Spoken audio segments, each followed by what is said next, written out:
नमस्कार सभी दोस्तों को। हम उम्मीद करते हैं आप सभी अच्छे होंगे। आज हम एक बेहद ही सुंदर देश की यात्रा पर जाने वाले हैं, जहां के लोगों को बहुत ही मस्ती करने वाला माना जाता है और यहां की महिलाओं को अगर भारतीय गाने सुनने को मिल जाएं, तो वो खुद को नाचने से नहीं रोक पाती। इस देश में दुनिया का सबसे बड़ा जंगल यानी कि अमेज़न रेन फॉरेस्ट का बड़ा हिस्सा है।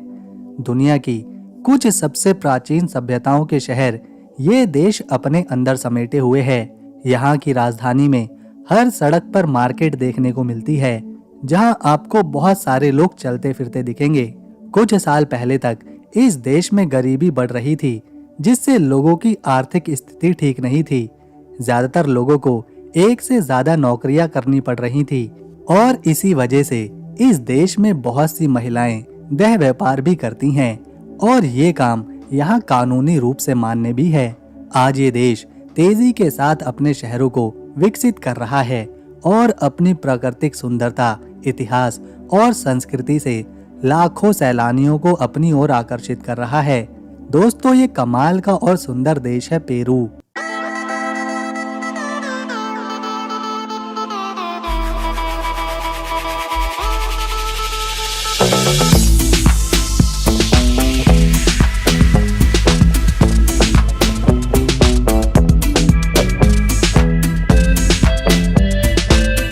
नक्शे पर देखें तो पेरू साउथ अमेरिका की पश्चिमी दिशा पर दिखाई देता है, जो कि प्रशांत महासागर के किनारे बसा हुआ है। पेरू के उत्तर में कोलंबिया और इक्वाडोर जैसे देश हैं।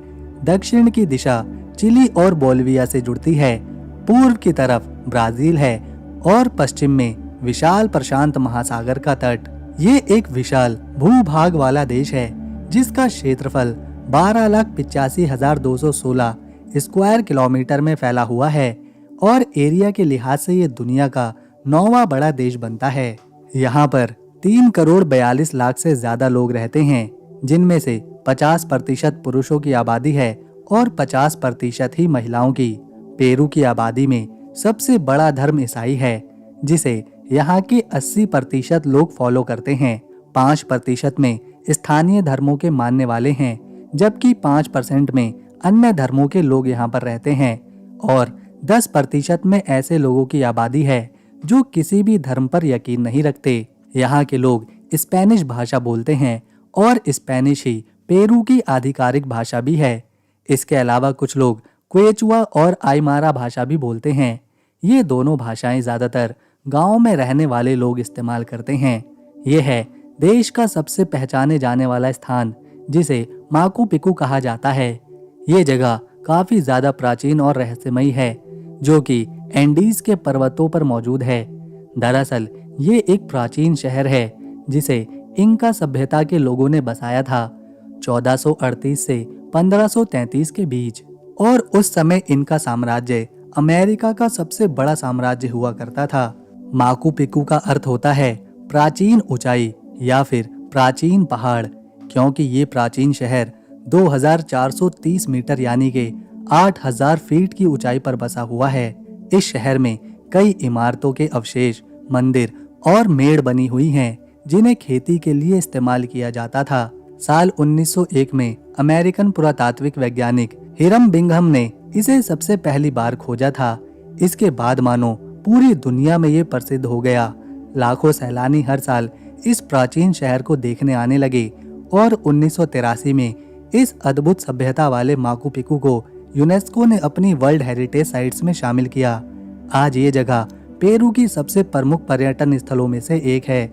सैकड़ों साल पहले कैसे इतनी ऊंचाई पर पर्वतों के बीच इंका सभ्यता के लोगों ने इन घरों को बनाया, ये बात सोचकर आज भी लोग हैरान हो जाते हैं।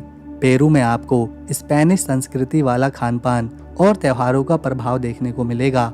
यहाँ तक कि यहाँ के लोग स्पेनिश भाषा, स्पेनिश की संस्कृति और स्पेन की संस्कृति से जुड़े कपड़े पहनते हैं, जिसकी वजह है कि स्पेन ने यहाँ पर 1533 से लेकर 1821 तक शासन किया है। पूरे 300 सालों तक यहाँ स्पेनिश साम्राज्य कायम रहा, लेकिन 28 जुलाई 1821 को पेरू को आजादी मिल ही गई। पेरू की आजादी के संघर्ष को साउथ अमेरिकन आजादी संग्राम के नाम से जाना जाता है। इस संघर्ष के आजादी के हीरो थे जॉर्ज दे सैन मार्टिन। वो अर्जेंटीना के थे और उन्होंने ही अपनी सेना के साथ इस जंग को लड़ा था और 1821 में पेरू की आजादी को घोषित किया गया। लेकिन अभी कुछ साउथ अमेरिकन के देश आजाद नहीं हुए थे। साइमन बोलिवर ने 1824 में वेनेजुएला देश को आजादी दिलाई, तब जाकर पेरू को पूर्ण रूप से आजादी हासिल हुई। यूं तो पेरू में कई सुंदर शहर हैं, लेकिन जब सबसे सुंदर शहर की बात होती है तो यहाँ का सबसे सुंदर शहर है राजधानी लीमा। ये देश का सबसे बड़ा शहर होने का सम्मान भी अपने पास रखता है। इस शहर की स्थापना स्पेन के ही राजा फ्रांसिस्को पिज़ारो ने 1535 में करी थी और उस समय ये city the city of king के नाम से जानी जाती थी। आज भी लीमा शहर अपने सांस्कृतिक महत्व, ऐतिहासिक इमारतें और आर्थिक केंद्र के रूप में जाना जाता है। क्योंकि लीमा प्रशांत महासागर के किनारे बसा हुआ है तो इसकी सुंदरता और ज्यादा बढ़ जाती है। प्रशांत महासागर से यहाँ व्यापार किया जाता रहा है। पेरू अपना काफी सारा सामान इसी समंदर के रास्ते से एक्सपोर्ट करता है और अपनी जरूरतों की चीजों को भी इसी समंदर के रास्ते से इंपोर्ट करता है। लीमा का हिस्टोरिक सेंटर 1988 में यूनेस्को की लिस्ट में शामिल किया गया था। इसके अलावा Lima cathedral, monastery of San Francisco और प्लासियो दे गैब्रिनो की कला इस शहर को और खास बनाती है, जिससे लाखों लोग यहाँ पर हर साल घूमने आते हैं। पेरू तेजी के साथ अपने इंफ्रास्ट्रक्चर को विकसित करता जा रहा है। यहाँ मेट्रो सिस्टम है, बड़े बड़े शॉपिंग मॉल्स हैं, ऊंची इमारतें हैं। पेरू के लोगों को सोविचे डिश खाना बहुत पसंद होता है और ये यहाँ की नेशनल डिश भी है। इसे मछली या फिर झींगे से बनाया जाता है।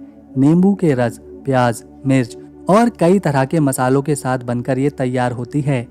इस डिश को आप पूरे पेरू में कहीं भी खा सकते हैं, जो आसानी से यहाँ के हर रेस्टोरेंट्स में मिल जाती है। ये है पेरू की करेंसी, जिसे सोल कहा जाता है। एक सोल अपने देश भारत के लगभग 23 रुपए के बराबर है। पेरू में दुनिया का सबसे बड़ा जंगल अमेज़न भी है। पूरे साउथ अमेरिका में इस जंगल का 60% हिस्सा केवल पेरू की धरती पर मौजूद है, जो कि एंडीज के पर्वतों से लेकर ब्राजील की सीमा तक जाता है। इसी वजह से इस देश की जैव विविधता काफी ज्यादा खास है। यहाँ हजारों प्रकार के पेड़ पौधे हैं, 1000 से भी ज्यादा प्रजातियों के पक्षी हैं, 2000 से भी ज्यादा प्रजातियों की मछलियाँ हैं। वाइल्ड लाइफ के लिए पेरू को एक शानदार देश माना जाता रहा है। आलू, जिसे आप और हम और पूरी दुनिया में खाया जाता है, लेकिन इस देश में 1-2 तरह के नहीं बल्कि पूरे 3000 तरह के अलग अलग आलूओं की प्रजातियां उगाई जाती हैं और सबसे पहले आलू की खेती भी यहीं से शुरू करी गई थी। आपको जानकर हैरानी होगी कि गोल्ड प्रोडक्शन के मामले में भी ये देश किसी से पीछे नहीं है। दुनिया में 6ठे नंबर पर आता है पेरू सोना उत्पाद के मामले में। दूसरे साउथ अमेरिकन देशों के मुकाबले पेरू में शिक्षा का स्तर काफी अच्छा है। यहाँ पर कई बड़ी यूनिवर्सिटीज हैं। शायद यही वजह है कि देश की 95% आबादी शिक्षित है। वहीं पेरू के लोग खेल कूद में भी आगे रहते हैं। यहाँ के लोगों का सबसे पसंदीदा खेल फुटबॉल है और जब पेरू देश की टीम का मैच होता है तो सभी लोग अपनी टीम को चीयर करना कभी नहीं भूलते। अगर आपको रहस्यों से भरी जगह बहुत पसंद है तो ये है दुनिया की सबसे बड़ी मिस्टीरियस प्लेस में से एक, जो कि पेरू देश में ही है। इसे नाज़का लाइन्स कहा जाता है। पुरातात्विक वैज्ञानिकों के अनुसार इन अजीब सी दिखने वाली लाइन से बनी आकृतियों को 200 BCE से लेकर 600 CE के बीच बनाया गया था, जिसे नाज़का सभ्यता के लोगों ने बनाया था। लाइन्स से बनी आकृतियां इतनी ज्यादा विशाल हैं कि इन्हें केवल ऊंचाई से ही देखा जा सकता है। बहुत से लोग मानते हैं कि इन लाइन्स को धार्मिक रिवाजों के लिए बनाया गया होगा, तो बहुत से लोगों का मानना है कि ग्रहों का पता लगाने के लिए नाज़का सभ्यता के वासियों ने इस तरह की लाइन्स बनाई होंगी। इन लाइन्स से बनी चित्रकारियों को जमीन से नहीं देखा जा सकता, क्योंकि ये 100 मीटर से लेकर 1200 मीटर तक लंबी हैं। क्योंकि वैज्ञानिक भी इस रहस्य का पता नहीं लगा सके आखिर इन्हें बनाया किस लिए गया था, इसीलिए बहुत से लोग आज ये भी मानते हैं कि ये लाइन्स एलियंस ने बनाई थी। एलियंस ने पहले रेगिस्तान से रेत हटाई, फिर एक पथरीली जमीन की सतह पर इन आकृतियों को बनाया। अब असली थ्योरी और सच क्या है ये आज भी किसी को नहीं पता। इसीलिए नाज़का लाइन्स आज दुनिया की सबसे बड़ी रहस्यमयी जगहों में से एक हैं। पेरू इतना ज्यादा सुंदर देश है कि हर साल यहाँ 35 लाख सैलानी सिर्फ घूमने आते हैं।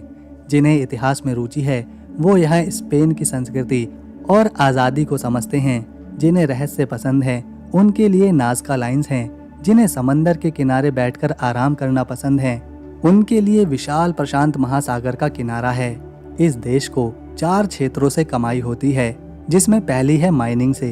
पेरू में खुदाई बड़े पैमाने पर करी जाती है, जिससे यहाँ प्राकृतिक रूप से मौजूद मिनरल्स और तत्व मिलते हैं। तांबा यहाँ बहुत ज्यादा मात्रा में पाया जाता है और इसी तांबे को फिर ये देश पूरी दुनिया में एक्सपोर्ट करता है। इसके अलावा यहाँ सोने की खदानों की भी कोई कमी नहीं है। दूसरे नंबर पर है एग्रीकल्चर। पेरू में कॉफी, अंगूर, रुई और आलू की कोई कमी नहीं। न केवल यहाँ के लोग इन्हें इस्तेमाल करते हैं बल्कि बाकी के साउथ अमेरिकन देशों में भी यहाँ की खेती के सामान को बेचा जाता है। तीसरा है फिशिंग। पेरू की फिशिंग इंडस्ट्री भी यहाँ की अर्थव्यवस्था में एक बड़ा योगदान निभाती है। अनेकों तरह की मछलियों के साथ मछली का तेल भी यहीं से एक्सपोर्ट किया जाता है। चौथा है टूरिज्म, जिसके बारे में हम पहले ही बात कर चुके हैं।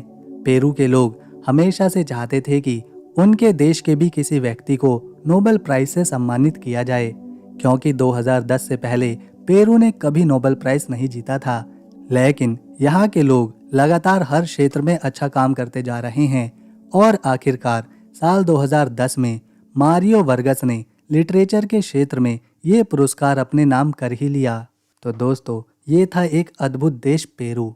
अगर आपको हमारी मेहनत, इन्फॉर्मेशन और वीडियो पसंद आई तो इसे एक लाइक दें, शेयर करें और चैनल को सब्सक्राइब कर बेल आइकन ज़रूर दबाएं, ताकि आने वाली नई वीडियो की अपडेट आपको मिले सबसे पहले। हम मिलेंगे नेक्स्ट वीडियो में। तब तक के लिए नमस्कार। अपना ख्याल रखें।